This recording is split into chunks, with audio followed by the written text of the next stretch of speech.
नमस्कार, मैं अनुराधा आप सभी का एक बार फिर से हार्दिक स्वागत करती हूँ। UPLT, GIC, GDC, D triple S B आदि प्रवक्ता परीक्षाओं की दृष्टि से हम सामान्य अध्ययन पर हम सब चर्चा कर रहे हैं, जिसमें आज प्रैक्टिस सेट 5 लेकर हाजिर हैं। उम्मीद करती हूँ कि आप सब वीडियो के अंत तक बने रहेंगे। तो आज का आइए हम अपने प्रश्नों की ओर बढ़ते हैं। तो आज का हमारा पहला प्रश्न है, यूरोप के निम्नलिखित देशों में से कौन खाद्यान्न उत्पादन में आत्मनिर्भर है? खाद्यान्न उत्पादन में आत्मनिर्भर है। Option A Britain, B France, C Germany, D Italy. तो इसका सही उत्तर होगा option B France. Question number 2, Europe में 4 राजधानियों से होकर प्रवाहित होने वाली नदी है। ये रिपीटेड क्वेश्चन है। कल के दिन भी मैंने इस क्वेश्चन पे चर्चा की हुई थी और चारों राजधानियों को बताया था उसके देश के साथ। यूरोप में 4 राजधानियों से होकर प्रवाहित होने वाली नदी है। Option A Danube, B Meuse, C Rhine, D Loire. तो इसका सही उत्तर होगा, आप लोग बताइए इसका उत्तर क्या होगा। Option A Danube. डेन्यूब जो है यूरोप की दूसरी सबसे लंबी नदी है। पहली सबसे लंबी नदी जो है वो वोल्गा है।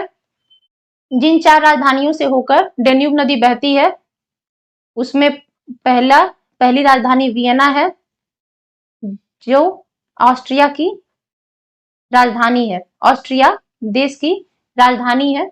दूसरा जो है वो ब्रातिस्लावा है। ब्रातिस्लावा किसकी राजधानी है? स्लोवाकिया की। बुडापेस्ट, बुडापेस्ट किसकी राजधानी है? तो हंगरी की। और बेलग्रेड, बेलग्रेड किसकी राजधानी है? तो वो है आपकी सर्बिया की। तो इन चारों देशों की राजधानियों से होकर बहती है यूरोप में ये डेन्यूब नदी। ऑप्शन ए सही उत्तर है। प्रश्न नंबर 3, हीरे के लिए प्रसिद्ध किम्बरले खान अवस्थित है। हीरे के लिए प्रसिद्ध किम्बरले खान वो कहाँ है? ऑप्शन ए डेनमार्क में, बी बेल्जियम में, सी दक्षिण अफ्रीका में, डी ऑस्ट्रेलिया में। तो ये किम्बरले खान जो है वो दक्षिण अफ्रीका में है। ऑप्शन सी सही उत्तर है। किम्बरले खान दुनिया की सबसे बड़ी खान है हीरे की। दुनिया की सबसे बड़ी खान किम्बरले खान है। इसको बिग होल भी कहा जाता है। किम्बरले खान को बिग होल भी कहा जाता है। और भारत में सबसे बड़ी हीरे की खान कहाँ है? तो मध्य प्रदेश के पन्ना जिले के मझगवां खान। पन्ना जिले में है ये, मध्य प्रदेश के पन्ना जिले में मझगवां खान जो है ये भारत की सबसे बड़ी हीरे की खान है। निम्नलिखित में से कौन भारत के उपराष्ट्रपति नहीं थे? Option A Fakhruddin Ali Ahmed, B V V Giri, C doctor S Radhakrishnan, D doctor Zakir Hussain. तो भारत के उपराष्ट्रपति नहीं थे। ऑप्शन ए सही उत्तर है, फखरुद्दीन अली अहमद ये राष्ट्रपति थे। और 1974 में सीधे तौर पे इनको राष्ट्रपति चयनित किया गया था। प्रश्न नंबर 5, भारत में राज्यसभा किसका प्रतिनिधित्व करती है? ऑप्शन ए राज्यों की विधानसभाओं का, बी भारतीय जनता का, सी राजनीतिक दलों का, डी राज्यों और संघ राज्य क्षेत्रों का। तो राज्यसभा किसका प्रतिनिधित्व करती है? तो इसका सही उत्तर होगा राज्यों और संघ राज्य क्षेत्रों का। तो राज्यों और संघ राज्य क्षेत्रों का प्रतिनिधित्व करती है। तो राज्य तो हो गए, संघ राज्य में 2 संघ राज्य हैं, दिल्ली और पुडुचेरी का राज्यसभा प्रतिनिधित्व करती है। जो राज्यसभा के सभापति होते हैं वो उपराष्ट्रपति होते हैं।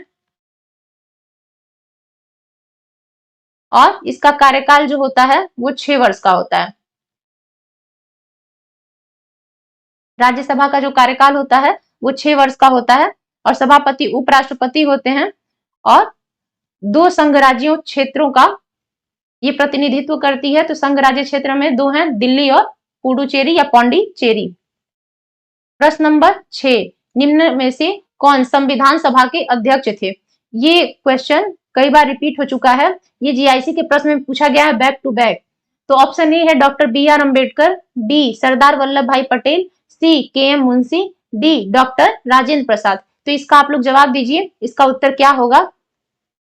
तो इसका सही उत्तर है ऑप्शन डी डॉक्टर राजेंद्र प्रसाद। 11 दिसंबर 1946 को इनको अस्थायी अध्यक्ष चुना गया था संविधान सभा का, और पहली जो संविधान सभा की बैठक हुई थी वो 9 दिसंबर 1946 को हुई थी न्यू दिल्ली में, और इसके अस्थायी अध्यक्ष जो उस समय थे वो सच्चिदानंद सिन्हा थे।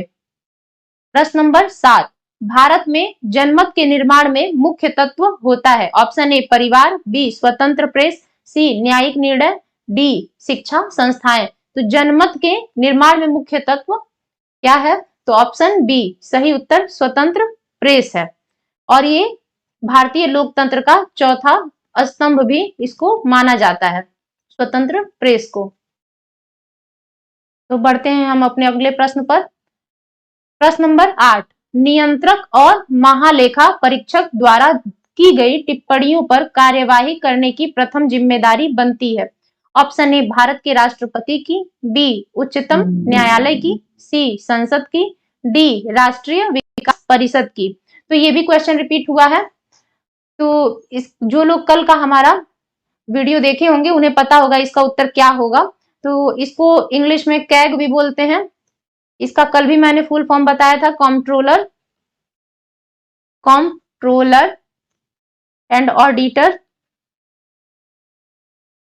Controller and auditor general of India.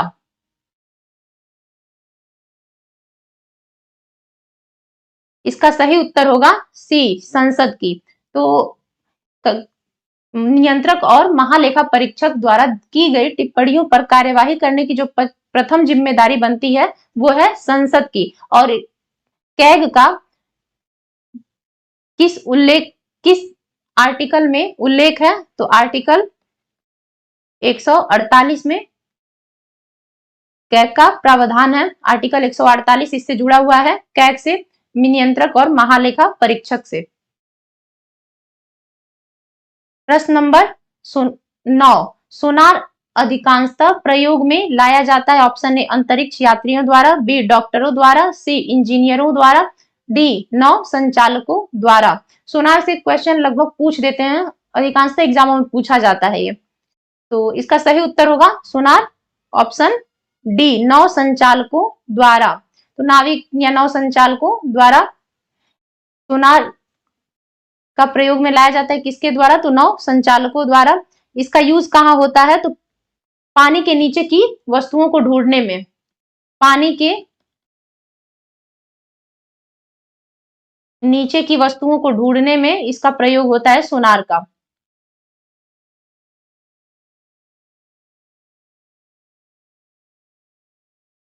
बढ़ते हैं अपने अगले प्रश्न पर। प्रश्न नंबर 10, विटामिन सी का रासायनिक नाम है।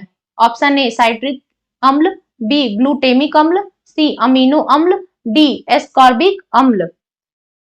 विटामिन सी का रासायनिक नाम क्या है? तो ऑप्शन डी इसका सही उत्तर होगा एस्कॉर्बिक अम्ल या एस्कॉर्बिक एसिड। और भी हम विटामिनों से क्वेश्चन कुछ ना कुछ पूछ ही देते हैं, तो और भी विटामिन को हम देख लेते हैं। जैसे विटामिन ए का रासायनिक नाम क्या है और इससे कौन सी बीमारी होती है? विटामिन ए का रेटिनॉल, रतौंधी बीमारी होती है।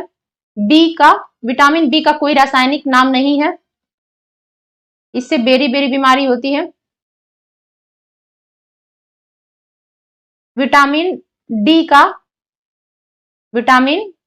का रासायनिक नाम जो है वो कैल्सीफेरॉल,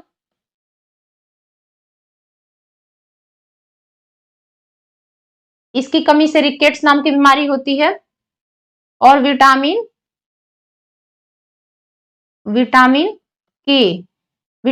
के का रासायनिक नाम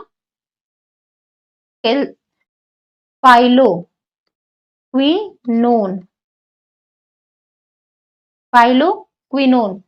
तो इस तरीके से हम देखें कि और विटामिन जो है उनका रासायनिक नाम क्या है और उनसे होने वाली कौन कौन सी बीमारियां हैं। तो विटामिन सी का एस्कॉर्बिक एसिड सही उत्तर होगा। प्रश्न नंबर 11, हम कमरे में सूर्य का प्रकाश पाते हैं। ऑप्शन ए प्रकीर्णन द्वारा, बी परावर्तन द्वारा, सी अपवर्तन द्वारा, डी विवर्तन द्वारा। तो कमरे में सूर्य का प्रकाश पाते हैं, इसका सही उत्तर होगा ऑप्शन ए प्रकीर्णन द्वारा। इसको इंग्लिश में स्कैटरिंग ऑफ लाइट भी बोलते हैं। और प्रकीर्णन का मतलब हुआ है, प्रकीर्णन का अर्थ होता है बिखरे हुए कण, बिखरे हुए कण। प्रश्न नंबर 12, बिजली का सबसे उत्तम चालक निम्नलिखित में से कौन है। ऑप्शन ए शुद्ध जल, बी समुद्री जल, सी सूखी लकड़ी, ऑप्शन डी प्लास्टिक। तो बिजली का सबसे उत्तम चालक क्या है, तो इसका सही उत्तर होगा ऑप्शन बी समुद्री जल। समुद्री जल में क्या घुले होते हैं, तो लवण घुले होते हैं जिनमें इलेक्ट्रॉन तैरते रहते हैं, और इलेक्ट्रॉन जो है वो जहां इलेक्ट्रॉन होते हैं उनको बिजली का सुचालक माना जाता है और वहां बिजली पैदा होती है। तो इसलिए बिजली का जो सबसे उत्तम चालक है वो है समुद्री जल। ऑप्शन बी इसका सही उत्तर होगा। प्रश्न नंबर 13, अलबरूनी साथ आया। ऑप्शन ए गजनी के महमूद के साथ, बी मोहम्मद गोरी के साथ, सी बाबर के साथ, डी उपर्युक्त में से किसी के साथ नहीं। तो अलबरूनी भारत कब आया, भारत कब आया और किसके साथ आया, तो अलबरूनी 11वीं शताब्दी ईस्वी में आया था भारत। और किसके साथ आया था, तो गजनी के महमूद के साथ। इसको हम लोग महमूद गजनी के नाम से भी जानते हैं। तो इसका सही उत्तर होगा ऑप्शन ए, इसका सही उत्तर है गजनी के महमूद के साथ। अलबरूनी की एक किताब है किताबुल हिंद, या इसी का नाम तहकीकाके हिंद भी कहा जाता है। तहकीक तहकीके हिंद भी इसको कहा जाता है। 1030 ईस्वी के आसपास इसको अलबरूनी पूरा किया था लिखकर। 1030 ईस्वी के पास आसपास इसको लिखकर अलबरूनी कंप्लीट किया था। किताबुल हिंद या तहकीके हिंद, इसकी एक ही किताब है दोनों, इनका ये दो अन्य नाम है। प्रश्न नंबर 14, धौली स्थित है। ऑप्शन ए गंजाम में, बी चिल्का में, सी भुवनेश्वर में, डी जयपुर में। तो धौली कहाँ है, तो धौली इसका सही उत्तर होगा ऑप्शन सी भुवनेश्वर में। ये धौली भुवनेश्वर के निकट में है, बल्कि लेकिन इसकी एग्जैक्ट जो लोकेशन है धौली की वो उड़ीसा के खोर्धा जिले में है। उड़ीसा के खोर्धा जिले में है, लेकिन भुवनेश्वर के निकट है। तो इसलिए ऑप्शन में उड़ीसा या फिर खोर्धा डिस्ट्रिक्ट नहीं देने की वजह से उसके निकट का क्षेत्र हम देखें कि किसके निकट है, तो वो है भुवनेश्वर के निकट। इसलिए धौली का जो स्थित है ऑप्शन सी इसका सही उत्तर होगा कि भुवनेश्वर में। लेकिन एग्जैक्ट जो लोकेशन है धौली की वो है उड़ीसा का खोर्धा जिला। प्रश्न नंबर 15, फाहियान भारत में आया। तो फाहियान भारत कब आया था।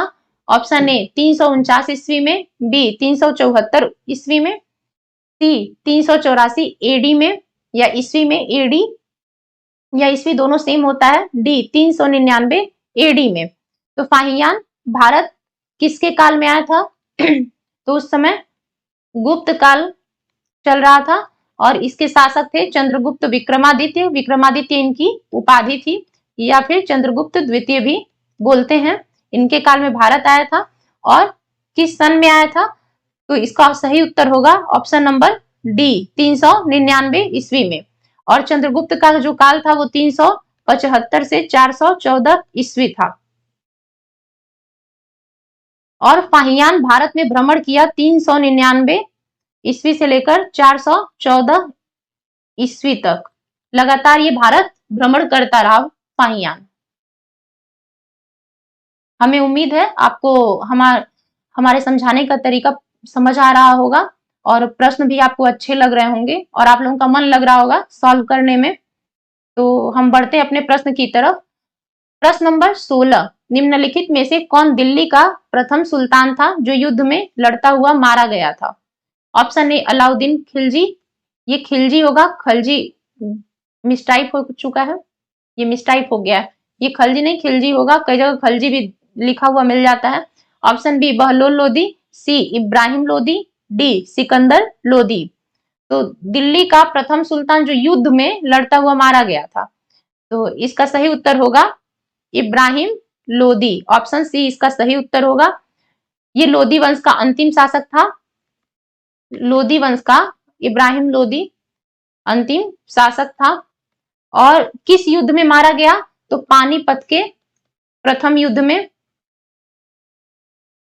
पानीपत के प्रथम युद्ध में कब हुआ था पानीपत का प्रथम युद्ध? 1526 में। किसके बीच में? तो बाबर और इब्राहिम लोदी के बीच में।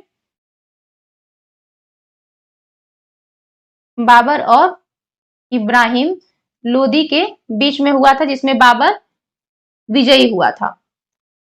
और इसी युद्ध में, पानीपत के प्रथम युद्ध में ही इब्राहिम लोदी युद्ध में लड़ते हुए मारा गया था। और भी देख लेते हैं कि पानीपत का जो दूसरा युद्ध हुआ था वो 1556 ईस्वी में हुआ था, अकबर व हेमू के बीच में। अकबर इसमें विजयी हुआ था। और पानीपत का तृतीय युद्ध जो हुआ था वो कब हुआ था? 1761 में मराठा और अहमद शाह अब्दाली के बीच में हुआ था।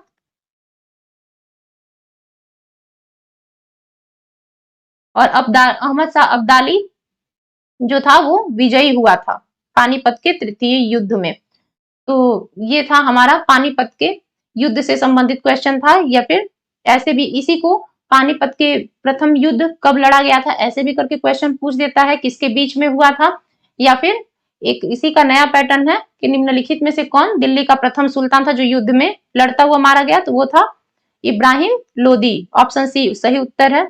प्रश्न नंबर 17, कोल विद्रोह लोगों से संबंधित था। ऑप्शन ए छोटा नागपुर के, बी गुजरात के, सी बंगाल के, डी असम के। तो ये विद्रोह से संबंधित क्वेश्चन है। तो कोल विद्रोह किन लोगों से संबंधित था? तो इसका सही उत्तर होगा ऑप्शन ए छोटा नागपुर के। कोल विद्रोह कब हुआ था? तो ये हुआ था 1831 से 32। इसके नेता जो थे वो बुद्धू भगत थे। बुद्धू भगत थे इसके नेता। और कोल विद्रोह 1831 से 32 के बीच में हुआ था। और इसका जो क्षेत्र था वो छोटा नागपुर का क्षेत्र था। और ये अंग्रेजी शासन के खिलाफ था कोल विद्रोह।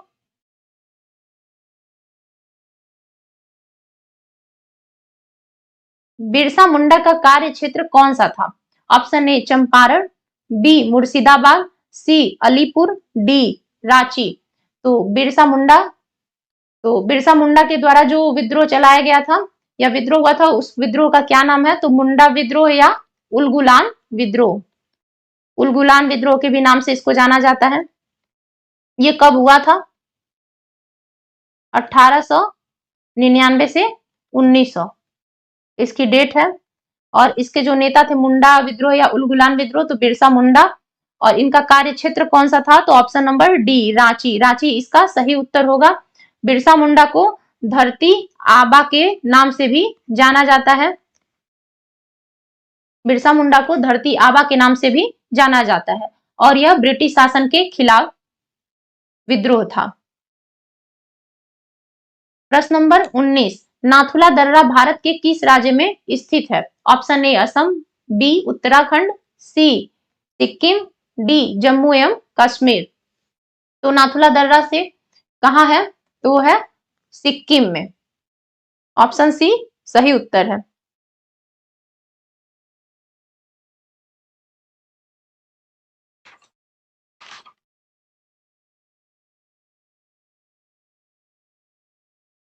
प्रश्न नंबर 20, निम्नलिखित में से कौन सा स्थान परमाणु शक्ति स्टेशन के लिए प्रसिद्ध है? Option A Kotla, B Badarpur, C Bhadra, D Kudankulam. तो परमाणु शक्ति स्टेशन के लिए कौन सा स्थान फेमस है? तो इसका सही उत्तर होगा 20 का ऑप्शन डी कुडनकुलम। कुडनकुलम कहाँ है? तो वो है तमिलनाडु में। तमिलनाडु में कुडनकुलम है। और ये किसके द्वारा विकसित किया गया है?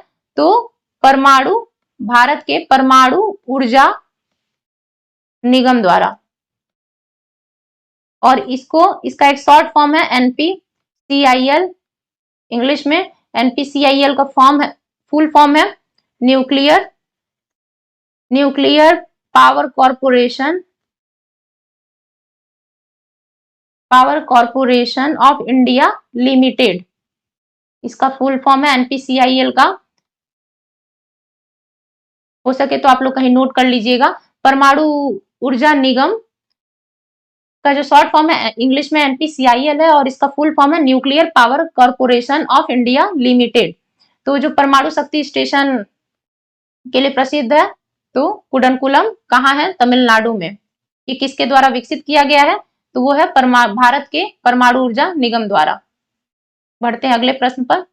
प्रश्न नंबर 21, भारतीय रिजर्व बैंक के पूर्वानुमान में 2025 से 26 में भारत की GDP में वृद्धि कितने प्रतिशत अनुमानित है?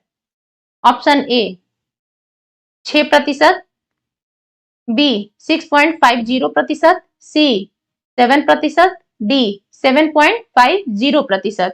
तो इसका सही उत्तर क्या होगा? इसका सही उत्तर होगा ऑप्शन बी 6.50।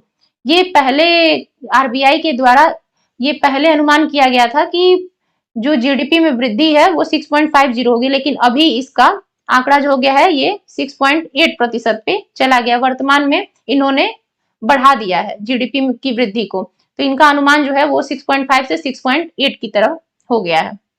तो 6.8 याद रखिए, अगर ऑप्शन में 6.8 देगा तो उसका सही उत्तर 6.8 हो जाएगा। क्वेश्चन नंबर 22, राजस्व अर्जन की दृष्टि से फॉर्च्यून ग्लोबल 500 2025 सूची में विश्व की सबसे बड़ी कंपनी किसे माना गया है? तो option A Amazon, B Apple, C Walmart, D China National Petroleum. तो ये सही उत्तर होगा फॉर्च्यून ग्लोबल 500। इसको ध्यान में रखेंगे। 2025 सूची में कौन सबसे बड़ी कंपनी किसे माना गया है? तो उसका सही उत्तर है ऑप्शन सी वॉलमार्ट को। प्रश्न नंबर 23, निम्नलिखित में से कौन वर्तमान में प्रधानमंत्री की आर्थिक सलाहकार परिषद के अध्यक्ष हैं? तो आर्थिक सलाहकार परिषद के अध्यक्ष option A Mahendra Dev, B Sanjeev Sanyal, C Suman Bery, D Neelkanth Mishra. तो वर्तमान में प्रधानमंत्री की आर्थिक सलाह परिषद के अध्यक्ष हैं। इसका सही उत्तर होगा ऑप्शन ए महेंद्र देव। प्रश्न नंबर 24, नाथुला दर्रे के रास्ते किस देश के साथ भारत का द्विपक्षीय बाजार होता है या था? ऑप्शन ए चीन, बी भूटान, सी नेपाल, डी म्यांमार। तो नाथुला दर्रे से बैक टू बैक क्वेश्चन आए जा रहे हैं। हमने पिछले लेक्चर में भी बताया था कि नाथुला दर्रे के बारे में थोड़ा डिटेल में ही बात की थी। आज फिर से रिपीटेड क्वेश्चन था और ये फिर उसी को थोड़ा इलेबोरेट करके दिया हुआ है थोड़ा दूसरे तरीके से कि नाथुला दर्रे के रास्ते किस देश के साथ भारत का द्विपक्षीय बाजार होता है या था? तो ऑप्शन है चीन, बी भूटान, सी नेपाल, डी म्यांमार। तो इसका सही उत्तर होगा ऑप्शन ए चीन। प्रश्न नंबर 25, पंडित दीनदयाल उपाध्याय गरीबी मुक्त ग्राम योजना किस राज्य में प्रारंभ की गई है? तो कौन सी योजना की बात हो रही है? तो पंडित दीनदयाल उपाध्याय गरीबी मुक्त ग्राम योजना। Option A Uttar Pradesh, B Rajasthan, C Orissa, D Madhya Pradesh. तो ये पंडित दीनदयाल उपाध्याय गरीबी मुक्त ग्राम योजना जो है वो किस राज्य में प्रारंभ की गई है? तो इसका सही उत्तर होगा ऑप्शन बी राजस्थान। और ये किन के लिए है? तो ये राजस्थान में पंडित दीनदयाल उपाध्याय गरीबी मुक्त ग्राम योजना राजस्थान में प्रारंभ की गई है और एक किन लोगों के लिए प्रारंभ की गई है? तो इसका सही उत्तर होगा BPL परिवार के उत्थान के लिए। ये क्यों योजना शुरू की गई है? तो बीपीएल परिवार के उत्थान के लिए। और अभी तक पहले चरण में 5000 गांव को चयन किया गया है। जो पहला इस योजना के तहत काम हुआ है वो 5000 गांव का इसमें चयन किया गया पहले चरण में, और ये बीपीएल परिवार के उत्थान के लिए योजना स्टार्ट हुई है। तो प्रश्न नंबर 26 है, केरल शास्त्र पुरस्कार से संबंधित क्वेश्चन है। केरल शास्त्र पुरस्कार 2023 से किसे सम्मानित किया गया है? Option A S Somnath, B Bhuvaneshwari, C M K Sanu, D doctor T के जयशंकर। तो देखते हैं, इसका सही उत्तर होगा ऑप्शन ए एस सोमनाथ। तो केरल शास्त्र पुरस्कार 2023 से एस सोमनाथ को सम्मानित किया गया है। ये इसरो के पूर्व अध्यक्ष रह चुके हैं एस सोमनाथ। और ये किससे जुड़े हुए थे? तो ये चंद्रयान 3 से चंद्रयान 3 में इनका महत्वपूर्ण योगदान था। काफी चर्चा में भी थे एस सोमनाथ। तो इनको केरल शास्त्र पुरस्कार 2023 से सम्मानित किया गया है। और इसमें केरल शास्त्र पुरस्कार में क्या मिलता है? तो 2 लाख नगद दी जाती है और एक सर्टिफिकेट मिलता है। तो बढ़ते हैं अगले प्रश्न की ओर। प्रश्न नंबर 27, निम्नलिखित में से कौन सा कार्यक्रम कला संस्कृति का संघटक नहीं है? ऑप्शन ए सेवा भोज योजना, बी विलुप्त प्राय ऐतिहासिक इमारतों का संरक्षण योजना, सी राष्ट्रीय गांधी विरासत स्थल मिशन, डी गुरु शिष्य परंपरा प्रोन्नयन हेतु वित्तीय सहायता। तो कला संस्कृति विकास योजना का संघटक नहीं है ये पूछा है। तो केएसवीवाई के कितने संगठक हैं? तो इसका 8 संगठक हैं। इसके बारे में कभी विस्तार से चर्चा करेंगे क्योंकि ये थोड़ा लंबा है। तो कला संस्कृति विकास योजना के कितने संगठक हैं? तो वो 8 हैं। और कौन नहीं है? तो इसका सही उत्तर होगा ऑप्शन बी। ऑप्शन बी इसका सही उत्तर है, विलुप्त प्राय ऐतिहासिक इमारतों का संरक्षण योजना इसके संगठक में नहीं आता है, बल्कि सेवा भोज योजना और राष्ट्रीय गांधी विरासत स्थल मिशन, गुरु शिष्य परंपरा प्रोन्नयन हेतु वित्तीय सहायता, ये तीनों इसके संगठक में आते हैं। और कुल इसके कितने संगठक हैं? तो 8। प्रश्न नंबर 28, पुरातत्वविदों को किस देश में लगभग 50,000 वर्ष पुराने पत्थर के औजार खुदाई में मिले हैं? ऑप्शन ए भारत, बी चीन, सी सऊदी अरब, डी ईरान। तो इसका 50,000 वर्ष पुराने पत्थर के औजार खुदाई में मिले हैं कहाँ? ऑप्शन सी सऊदी अरब इसका सही उत्तर होगा। सऊदी अरब में मिले हैं। सऊदी अरब में कहा? तो अल कुरैना नाम की एक जगह पर। सऊदी अरब में अल कुरैना नाम के जगह पर। और सऊदी अरब की राजधानी कहाँ है? रियाद।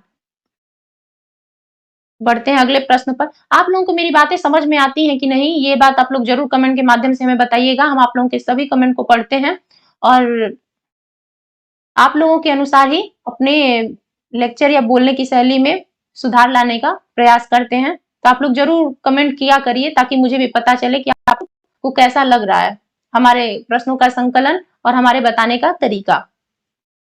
प्रश्न नंबर 29, केवल आधार, पैन, मतदाता पहचान पत्र नागरिकता का पर्याप्त सबूत नहीं है, यह कथन किसका है? ऑप्शन ए सर्वोच्च न्यायालय, बी पटना उच्च न्यायालय, सी बंबई उच्च न्यायालय, डी भारत निर्वाचन आयोग। तो ये कथन से क्वेश्चन है और ये किसका कथन है? ये भी करंट से रिलेटेड क्वेश्चन है। केवल आधार, पैन, मतदाता पहचान पत्र नागरिकता का पर्याप्त सबूत नहीं है, यह कथन है बंबई उच्च न्यायालय का। ऑप्शन सी इसका सही उत्तर है। ऑप्शन सी इसका सही उत्तर होगा। और बंबई उच्च न्यायालय की जो न्यायमूर्ति हैं अमित बोरकर, नाम भी इन लोगों का थोड़ा अलग ही होता है। बोरकर की पीठ जो है, अमित बोरकर की पीठ ने 12 अगस्त 2025 को सुनाए गए एक निर्णय में ये कहा था। तो क्या कहा था उन्होंने? ये कौन कहा है? तो ये अमित बोरकर की ये न्यायमूर्ति हैं बंबई उच्च न्यायालय के अमित बोरकर की पीठ ने 12 अगस्त 2025 को एक निर्णय सुनाया था जिसमें उन्होंने ये कहा था कि केवल आधार, पैन, मतदाता पहचान पत्र, नागरिकता का पर्याप्त सबूत नहीं है। तो आज का हमारा आखिरी प्रश्न है प्रश्न नंबर 30। भारत का पहला स्वदेशी हरित हाइड्रोजन विद्युत संयंत्र कहाँ चालू हो गया है? तो स्वदेशी हरित हाइड्रोजन विद्युत संयंत्र कहाँ चालू हो गया है? Option A Gorakhpur Uttar Pradesh, B Ludhiana Punjab, C Kandla Gujarat, D Dehradun Uttarakhand. तो भारत का ये पहला स्वदेशी हरित हाइड्रोजन विद्युत संयंत्र है और ये कहाँ चालू किया गया है? तो इसका सही उत्तर होगा ऑप्शन सी कांडला गुजरात। और ये कहा? तो ये दीनदयाल बंदरगाह पर, दीनदयाल बंदरगाह पर ये चालू हुआ है। तो भारत का पहला स्वदेशी हरित हाइड्रोजन विद्युत संयंत्र कांडला गुजरात में दीनदयाल बंदरगाह पर ये चालू हुआ है। तो आज का हमारा प्रश्नों का की संख्या और यही खत्म होती है। आज का कुल हमारा प्रश्न था 30। उम्मीद है आप लोगों को पसंद आया होगा, आप लोगों को हमारे समझाने का तरीका भी समझ आया होगा और प्रश्नों का संकलन अच्छा लगा होगा। तो इसी के साथ मिलते हैं हम लोग अगले वीडियो में एक नई एनर्जी के साथ, नई उम्मीद के साथ और नए प्रश्नों के साथ। तब तक के लिए नमस्कार, धन्यवाद।